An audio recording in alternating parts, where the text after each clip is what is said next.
Do you have a local business or startup company that needs some advertising? Maybe we can help. We're looking for businesses to advertise during our program on Thursday nights.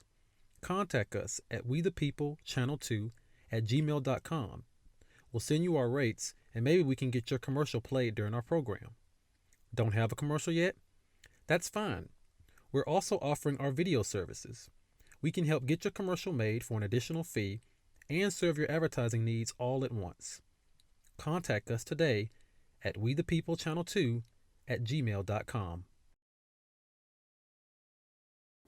A lot can be derived from studying one's history. I'm a big believer in history being one of the most important things that a person can learn. So tonight, on our historical perspective, we're going to talk about chaotic presidential elections. Because a lot of people think here in 2016, the election that we're about to have is going to be one of the most, craziest and chaotic elections that America's ever seen. But it wouldn't be the first time. Take, for example, the election of 1824. Basically, there was only one party in charge at the time, but they couldn't agree on who they wanted to run for president. So 4 different people ran in the general election for president. Of those 4 people, Andrew Jackson was the most popular. He got the popular vote and he got more electoral college votes that year.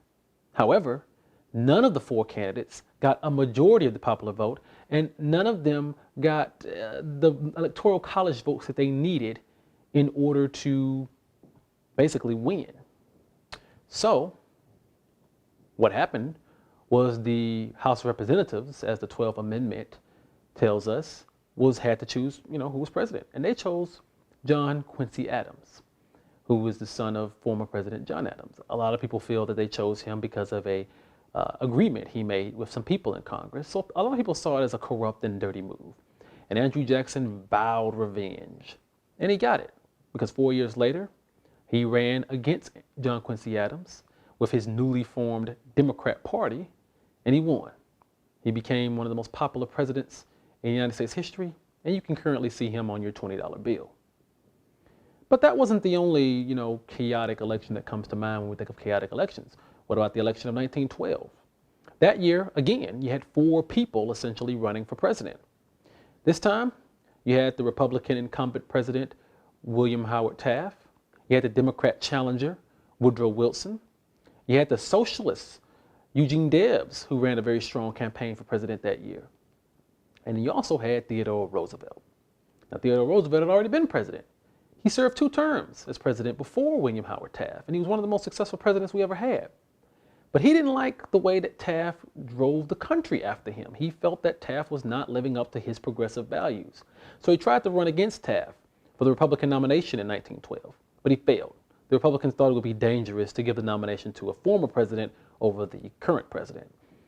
Well, Roosevelt wasn't having that. He formed his own party called the Bull Moose Party, or the Progressive Party, and he ran in the general election under that party's name. And he actually won several states and got a lot of electoral college votes. He actually came closer than any other third-party candidate to becoming president of the United States. Got more votes than Taft. But in the end, he split the Republican vote right down the middle, and the Democrat, Woodrow Wilson, ended up being president.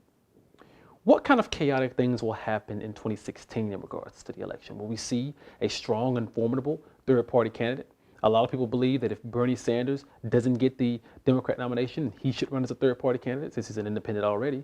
A lot of people feel that Donald Trump, if he doesn't get the Republican nomination, will win as a third-party candidate. But as we learned from 1912, doing that will only ensure the other party wins. That was this week's Historical Perspective.